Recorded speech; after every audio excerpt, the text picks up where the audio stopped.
The persuasive approach. A speech related to the public speaking and public relations makeup. What is this about? In our life, we need to persuade people to move them to our point of view. And this is one of the objectives of this speech. Roy should use even a visual aid to persuade us even more about what he's doing. And he needs to sell our idea in a way that people can understandably, even if the speech was like improvised. Why? Because many times when we need to improvise something and sell that idea is a specific moment in our lives that we will not recover in another moment. But who is Roy? Roy is one of the most persuasive persons I know. As we know, he's a businessman, an entrepreneur with more than 11 companies. And this is a skill that you must have because you need to persuade people to go to your point of view. And today, he needs to persuade us with his idea of why should write a book. Thanks, please welcome to the stage, Roy.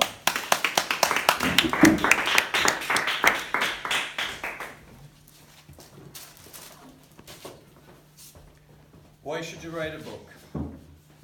I think there's a book in everybody. Jacek, you could write a book about being a table topics master. No. Amelia, you could write a book about how to make a car out of Lego. Sylvia, maybe photography, or your travels. Shimon, about the health and all the speeches you've given. You probably have the content on already. Dorotha, about how to write articles. Marta, about being a project manager. Krzysztof, you could do about how to do apps. There's people who want to have a profession of that. You could tell them how to do it. The same with Federico. He's done the same. You've both created apps, so you could create a book like that. And Monica, how to be a fantastic in Toastmasters. How to be a genuine person. How to connect with people. Because not everybody's got that ability. There's a book in everybody.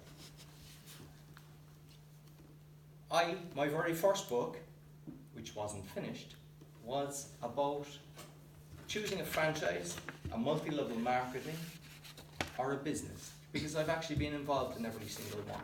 So I decided I could see the pitfalls in it, why people were getting involved in the franchise, losing a lot of money, and different things. So I started writing a book, about 80 pages done, and business got in the way, so it's parked. But it'll get done again. Then, because of what I saw in the world, and I didn't like it, I decided to write a book, which most of you are familiar with because I've done some speeches on it. And it's New World Revolution and the Awakening, but that's not what I'm talking about. I'm talking about why to write a book. So I'm going to explain what I did. I used Fast Pencil. So basically it's an online tool. It is free. You go in, you create your title, and you just write when you feel like it. You can write when you're in Athens in Greece, or you can write when you're at home. You can write anywhere because it's on the cloud, which is handy. And then when it's done, it creates the paragraphs, the chapters, and everything. So what I done is I created it like that and did everything. I got a friend to do the actual cover of the book, which was my first version. Right, I'll show you the second one later. So that was basically, I done a quick draft to get it out there, to get it to people, to get comments back. So you need feedback as well. So if you want to get a book, you don't want to create something, of poor value. You want to give value to people. So you're not just going to write it and give it out to people. What's strange for me is when I was working, similar to project management and everything, we used to be pricing big jobs and we get a specification.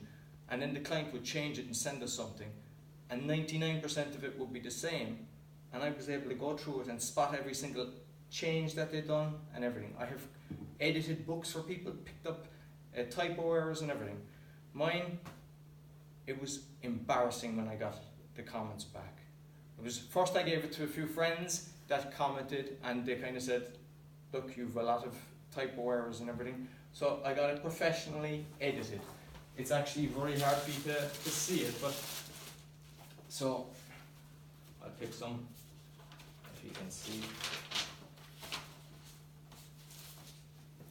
Basically, you can look at it later, so I can show it to you, but you see all the little green marks. there's just hundreds. There's probably thousands of places where I had commas wrong, capital letters where there shouldn't be capital letters, where I wrote being, B-E-I-N-G instead of B-E-E-N, and what somebody recommended to me is to actually read it aloud, because we're reading in our head and we make the errors because we know what we want to say, so we don't pick up on it. So even after I got it back, I read it out loud and even picked up on a few things that hadn't been spotted. So I would encourage you to read it aloud first before you do your draft, and then to be giving it to people.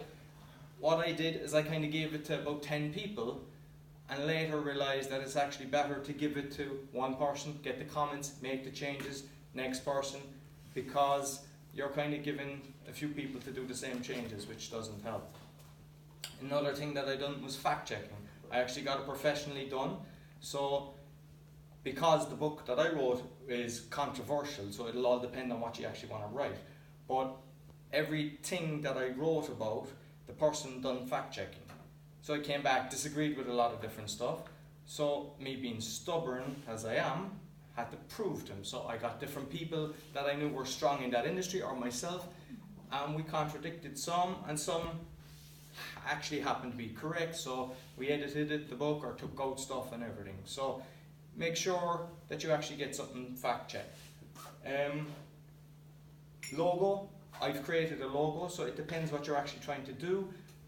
For me, it's creating a movement. So I did a logo, but it took about 30 or 40 different logos, spoke to different people because it wasn't resonating with me. I just didn't feel that it was right. So don't accept it if you think, just get it done, just get it out. So make sure that it's something that you're happy with. Keep pushing, keep trying. So I can show you you saw the version from the book there, so I'll show you what my next version, it might be the final one, but it's what we've actually, and you can scroll up as well, there's another page. So you can see the logo is actually on it, and the different name and everything. So it's an improvement from the first one, but basically what I've done now, and it's at print at the moment, I'm going collecting 20 copies tomorrow. I'm going to Athens to give it a few, but I'm going to Italy to get it into the hands of people that actually are writers, and that will help. Another thing that I did was I spoke to people that had bestsellers, and they told me that the sweet spot for Barnes & Noble and a few others is between 40,000 and 45,000 words. So I intentionally wrote it between that, because I want people to read this, and you don't want them to, kind of 50 Shades of Grey, 3 volumes. It's not going to work. So I intentionally kept it small. I put small chapters in it so someone can just read it. So basically, I encourage you all to read a book, write a book, for a few reasons. Whether it's a legacy, you can pass your knowledge on to somebody else, you can make a difference, you can make a change. So it's in every single one of you.